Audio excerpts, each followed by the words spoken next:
Before we begin, remember that this is a fictional conversation inspired by biblical values and teachings. It has been created for English learning, reflection, and encouragement. Now imagine this. It is late in the evening. A woman is sitting alone on a wooden bench beside a quiet lake. Her name is Rosie. She is not a famous woman. She is not rich, powerful, or important in the eyes of the world. She is simply an ordinary person who has been carrying extraordinary pain. For months, Rosie has prayed for help. She has prayed for her family, her future, her financial problems, and the relationship that recently broke her heart. But nothing has changed. Tonight, Rosie has reached her limit. She looks toward the darkening sky and whispers one final question. Jesus, if you can hear me, why have you been so silent? What happens next becomes a conversation Rosie will never forget. This listening practice has 3 levels. Level 1 uses slow and simple English. Level 2 uses natural everyday English. Level 3 becomes deeper, faster, and more advanced. Listen carefully until the end, because the final answer Rosie receives may change the way you understand silence, suffering, and faith. It's Jesus, are you listening to me? I am listening, Rosie. Then why did you not answer me? I prayed every night. I asked you to help me. But my life became more difficult. You believe that I did not answer, because you did not see the answer you wanted. Is that wrong? When someone asks for help, they expect help. That is understandable. But help does not always arrive in the form you expect. Sometimes help is an open door. Sometimes it is a closed door. Sometimes it is a new opportunity. And sometimes it is the strength to survive a difficult season.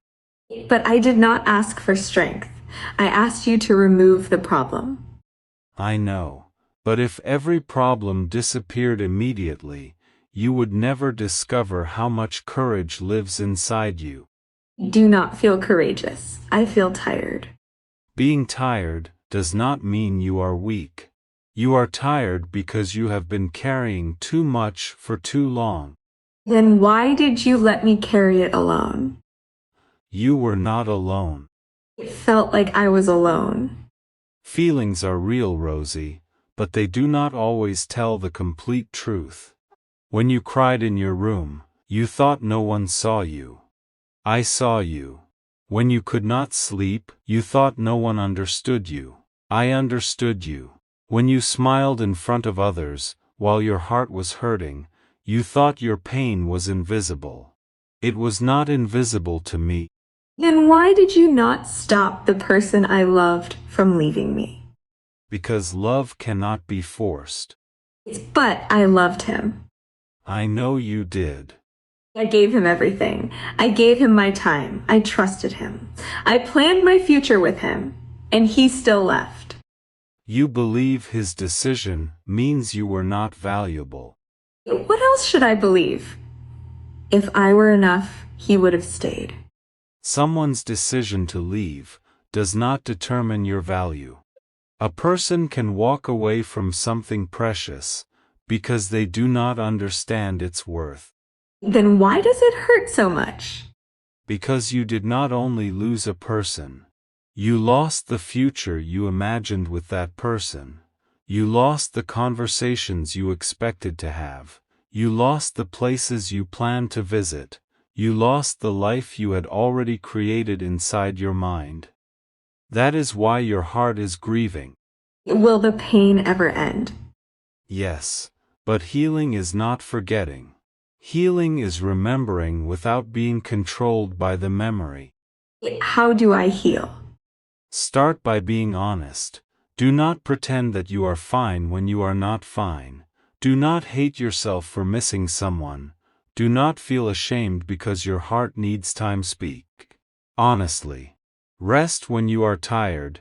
Pray even when you do not know what to say, and take one day at a time. What should I say when I pray? You do not need perfect words. You can simply say, Jesus, I am hurting. Please stay with me. And you will stay? I was already there before you asked. Brief pause. Jesus, I am afraid. What are you afraid of? I am afraid that nothing good will happen again. Your pain is speaking about your future, as if it already knows what will happen. But pain is not a prophet. What does that mean? It means that today's sadness cannot accurately describe tomorrow's possibilities. So my life is not over. No, Rosie, this chapter is painful, but it is not the final chapter. Soft music rises.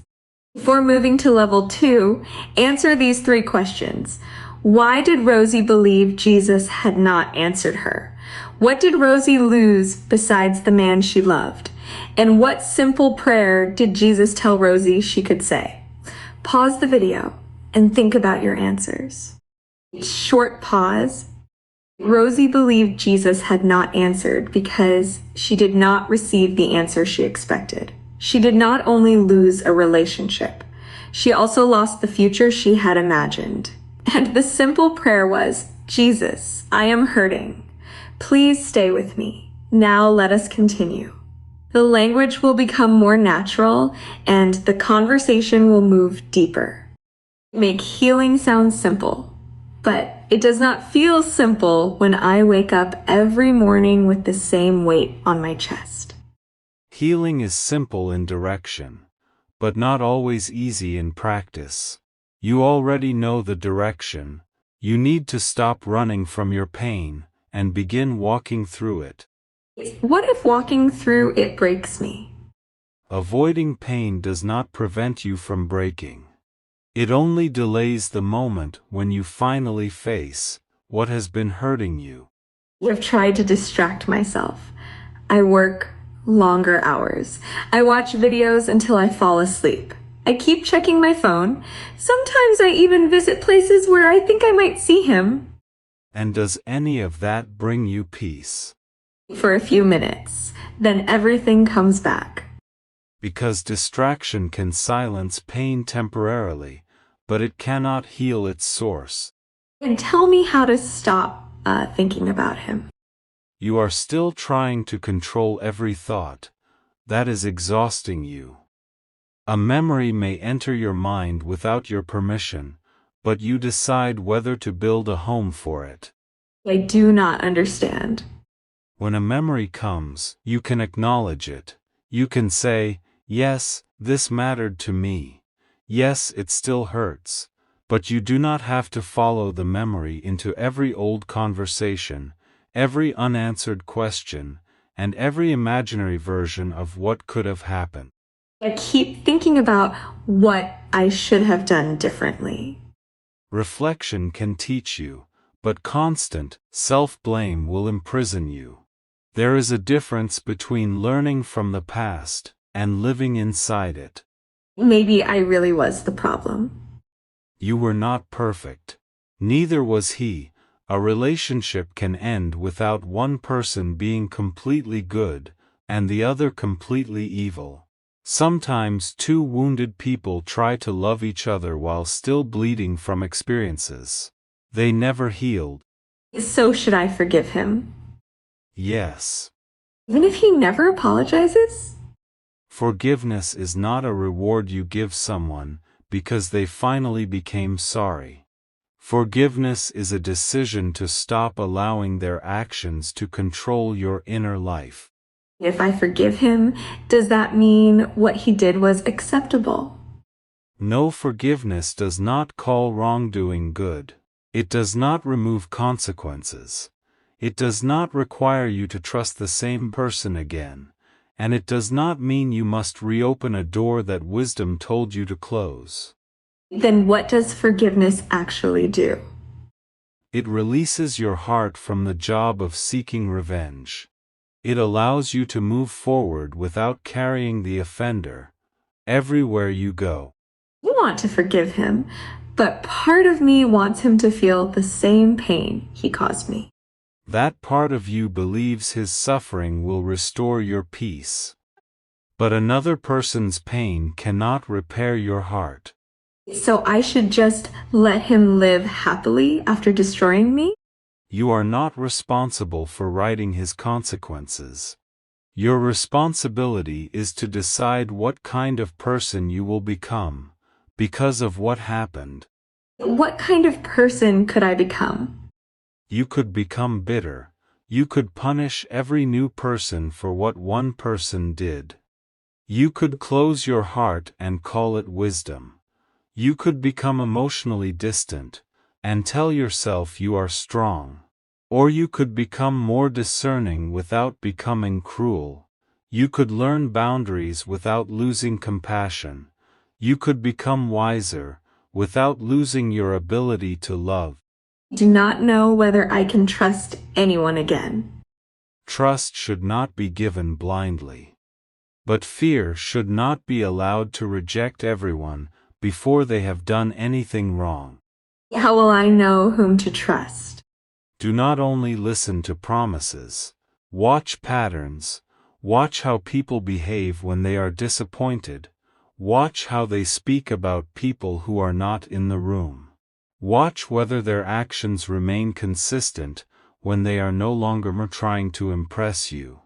Character is usually revealed in ordinary moments. I wish I had understood that earlier.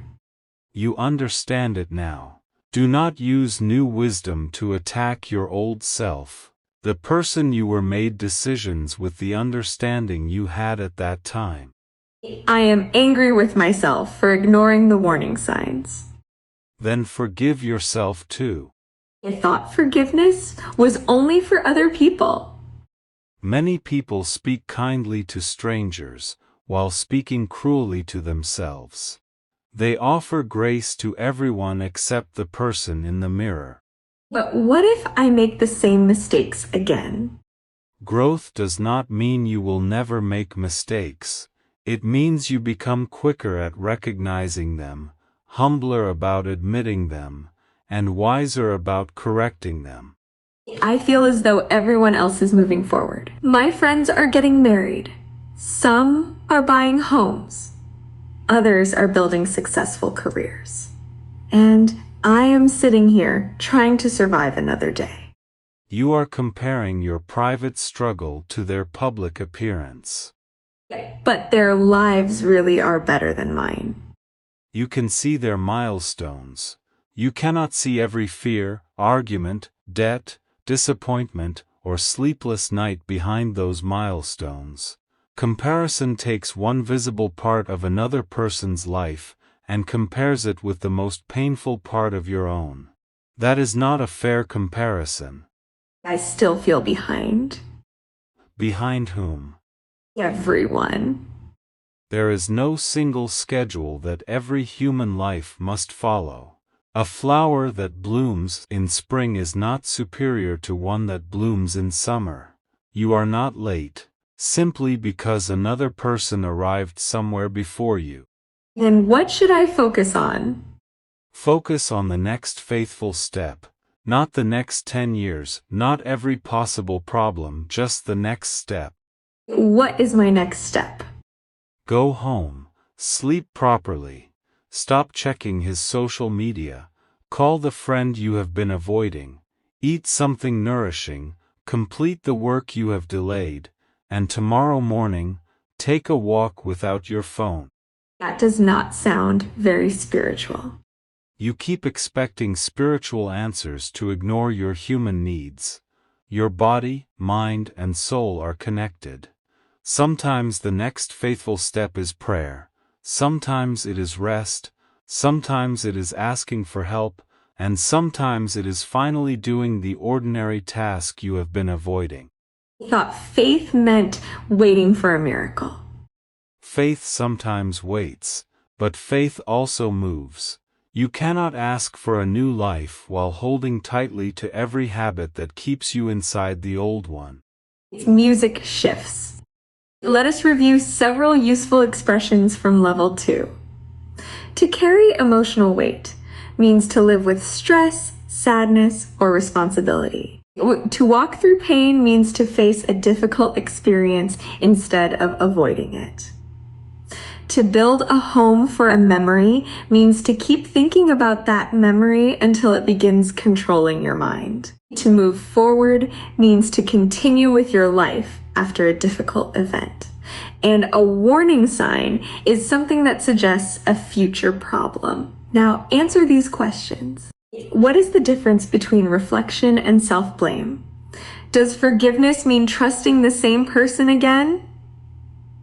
And what practical steps did Jesus tell Rosie to take? The final level is about to begin. This conversation will become more philosophical and emotionally complex. Listen closely. Jesus, there is something I still cannot accept. You say suffering can teach us, but I have seen suffering destroy people. I have seen good people become bitter. I have seen kind people lose hope. I have watched families pray for miracles that never came. So please do not give me an easy answer.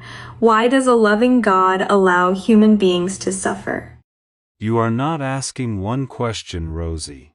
You are asking several questions hidden inside one sentence. You are asking why the world contains pain. You are asking why innocent people suffer. You are asking why prayer does not always change circumstances, and beneath all of those questions, you are asking whether love can still be trusted when life becomes unbearable. Then answer the question beneath the questions. Can love still be trusted? Yes, but not because life will always be painless. Love can be trusted because it enters pain, rather than observing it from a distance. That sounds beautiful, but people need more than beautiful words. I agree. A starving person needs food, not a speech about generosity. A grieving person needs presence, not a lecture about grief. A frightened person needs safety, not judgment for being afraid. That is why true faith does not merely speak, it serves. Why do so many religious people talk about compassion while ignoring suffering? Because it is easier to defend an idea than to carry another person's burden. It is easier to discuss love than to practice patience. It is easier to condemn broken people than to sit beside them long enough to understand how they became broken. So religion can fail people? Human institutions can fail, leaders can become proud, communities can protect their reputation instead of protecting wounded people. Sacred language can be used to hide selfish motives, but the failure of a person who speaks about truth does not make truth itself false. How can someone know the difference between real faith and manipulation? Look at the fruit. Does the teaching create humility or superiority? Does it produce compassion or cruelty? Does it encourage honesty or demand silence? Does the leader serve people, or do people exist only to serve the leader? Anything that consistently uses fear to control, shame to silence, and authority to avoid accountability should not be confused with love. I think part of my anger toward you came from people who claim to represent you. I know.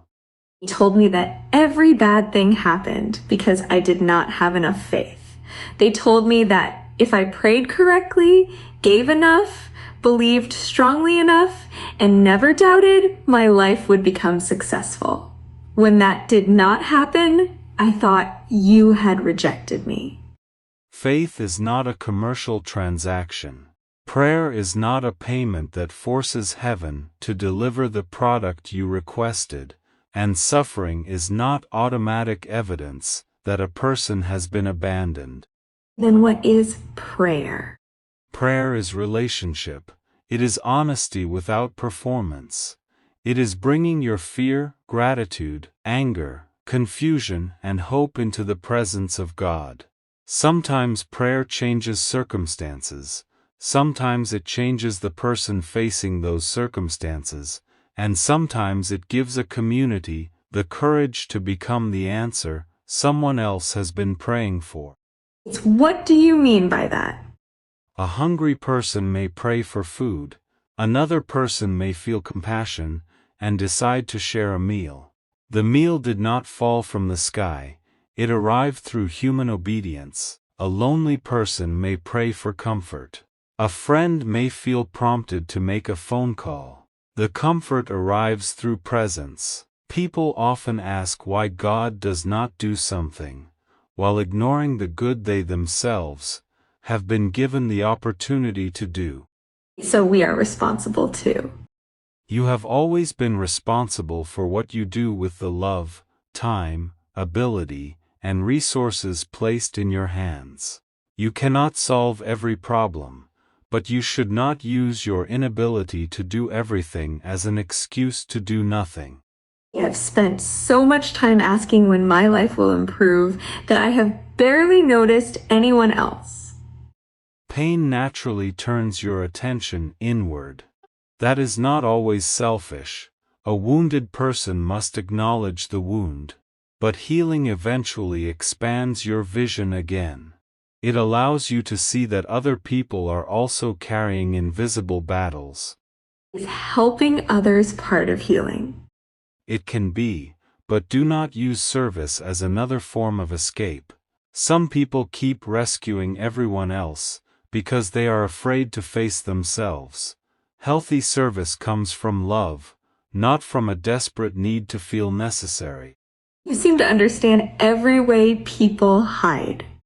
Human beings have always hidden behind activity, anger, humor, achievement, pleasure, and even religion. Anything can become a hiding place when it is used to avoid truth. What truth have I been avoiding? You have been telling yourself that you only want your old life back, but that is not completely true. What do I really want? You want to become someone who can never be hurt like this again. Is that wrong? It is understandable, but impossible.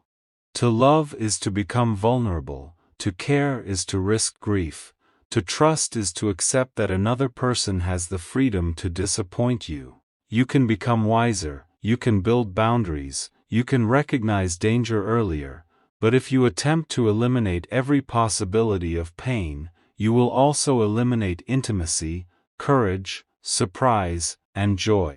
Then there is no safe way to live. There is no life without risk. The question is not whether you can avoid every wound. The question is whether fear will become the author of your decisions. Fear already controls many of my decisions. Then begin noticing its voice. Fear says, "Do not try because you may fail." Wisdom says, "Prepare carefully and take the next step." Fear says, "Never trust anyone again." Wisdom says, "Let trust grow through consistency." Fear says your future will repeat your past. Wisdom says your past can inform you without imprisoning you. Fear shouts. Wisdom often speaks quietly. How do I hear the quiet voice? You create silence. You stop filling every empty moment with noise. You become honest about what you are avoiding. You examine whether your decisions are driven by love, pride, panic, or resentment, and you allow trusted people to challenge the stories you tell yourself. What stories do I tell myself? You tell yourself that one failure makes you a failure. You tell yourself that one rejection means you are unlovable. You tell yourself that uncertainty means disaster is approaching. You tell yourself that everyone else has found the secret to life, while you alone remain confused. Those thoughts feel true. A thought can feel convincing and still be inaccurate. The mind often repeats familiar messages, not necessarily truthful ones. And who am I if I am not my thoughts, failures, relationships, or achievements? You are a human being with inherent dignity.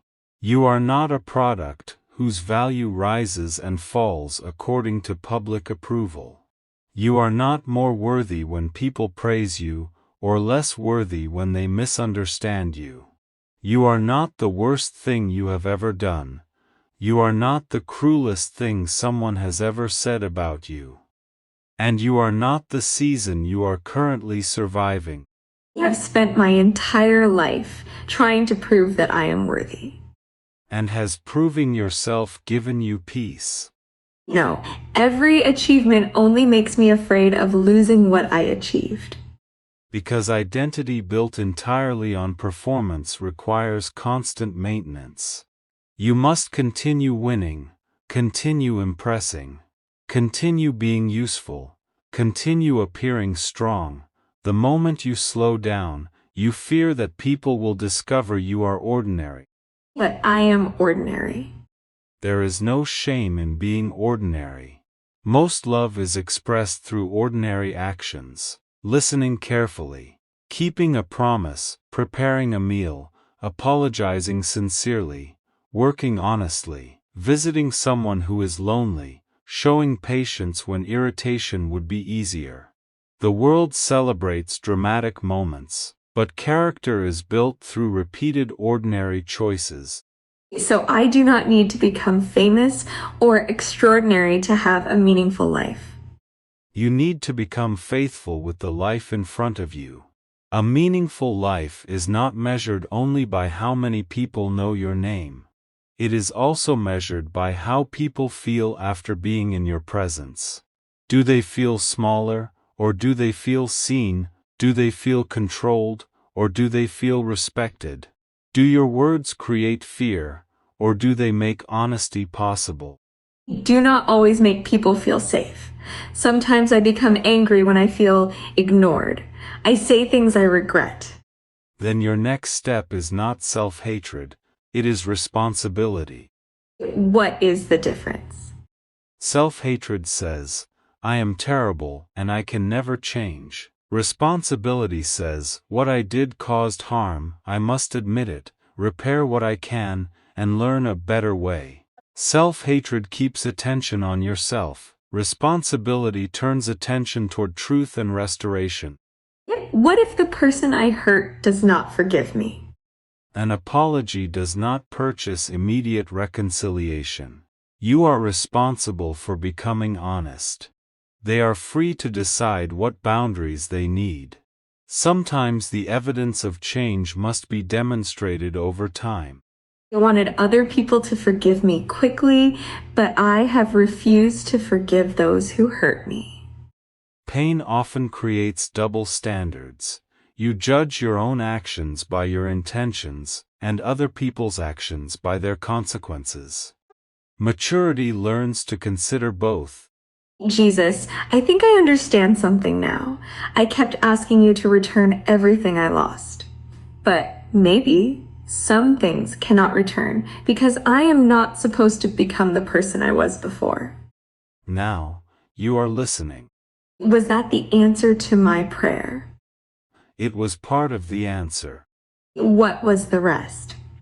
The rest will be revealed through what you choose next. I thought you would give me a complete plan. You want certainty before obedience, but many paths only become visible after the first step. What is the first step? Stop calling yourself abandoned. You are grieving, but you are not abandoned. You are uncertain, but you are not without direction. You are wounded, but you are not beyond healing. Then go home and begin rebuilding your life through small, honest decisions. Will I ever see you again? You will see me whenever compassion enters a room where judgment was expected. Whenever truth is spoken without cruelty. Whenever someone sits beside the suffering instead of turning away. Whenever pride kneels to apologize. Whenever a frightened person chooses courage. Whenever you love without trying to control. What if I lose faith again? Then speak honestly again. Faith is not the absence of questions. Sometimes faith is the decision to keep walking, while carrying questions that have not yet been answered. And what if tomorrow is difficult? Then do not carry all of tomorrow tonight. Receive the strength available for this moment. Tomorrow will ask for tomorrow's courage. Tonight only asks you to stand up from this bench and take the first step home. Rosie slowly stands. It's Jesus? Yes, Rosie. Thank you for answering me. I was speaking long before you became quiet enough to listen. Soft music rises. Rosie looked toward the lake for a moment. The water was still. The night had not suddenly become brighter. Her problems had not magically disappeared. The relationship had not returned. Her financial situation had not changed. And she still did not know exactly what her future would look like. But something inside her was different. For the first time in months, Rosie did not feel pressure to solve her entire life in one night. She only needed to take the next step. Then another, and another. Perhaps you feel like Rosie today. Perhaps you have prayed and heard nothing. Perhaps someone left you. Perhaps you are carrying regret, fear, loneliness, or disappointment that nobody else can see. Remember this: silence does not always mean absence. Delay does not always mean rejection. The ending of one chapter does not mean your entire story has ended. You may not receive every answer tonight, but you can still take one honest step. You can rest. You can ask for help. You can forgive slowly. You can begin again. And you can stop allowing yesterday's pain to speak as though it already knows tomorrow's future. If this conversation spoke to your heart, write this sentence in the comments. It will take the next step. And for your English practice, answer this question. Which level was most difficult for you? Level 1, Level 2, or Level 3? Listen to the conversation again. The second time, pay attention to expressions such as move forward, carry a burden, warning signs, take responsibility, and the next faithful step. Every time you listen, your understanding will become stronger, and perhaps your heart will become a little lighter too.